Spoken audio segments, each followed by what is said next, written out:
When we make these plans and identify who's going to pay for the additional services, the first part is identifying income and assets.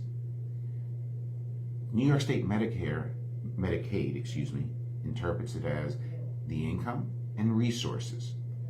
The second part of it is it a couple or is it an individual? There are guidelines for each, and they are different. A married couple can protect much more assets because they don't want to impoverish the surviving, spouse. It's basically the community spouse. They try to avoid impoverishing.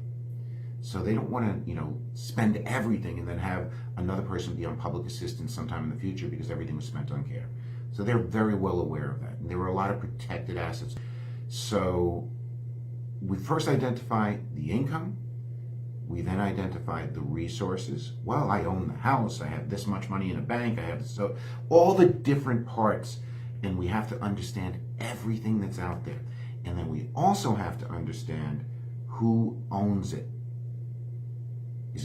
Is it community property? Most people's homes are owned jointly. On the opposite extreme, bank accounts sometimes are separate. And you have to understand insurance policies.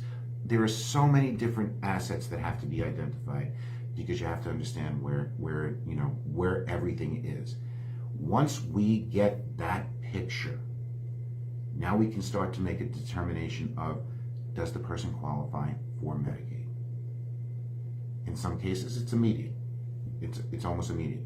Well, this brings me to a part of planning that people don't understand, and it's a relatively new piece of the planning. And I'm not going to say brand new, but relatively new, that people don't understand.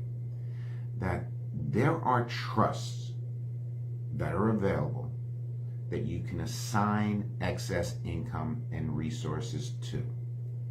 Now, these trusts are not your trust. They are charitable supplemental needs trusts. There are companies that work and do this, and are incorporated to do it. Now, what does that charitable trust do? You assign the excess income to that charitable trust. In some cases, you can identify who the ultimate beneficiary of the trust will be. It could be the Wartburg. It could be some other charitable organization that is there. But you assign that excess income to the trust. You assign excess resources to the trust. Now, from that trust, they can pay for supplemental needs for your life.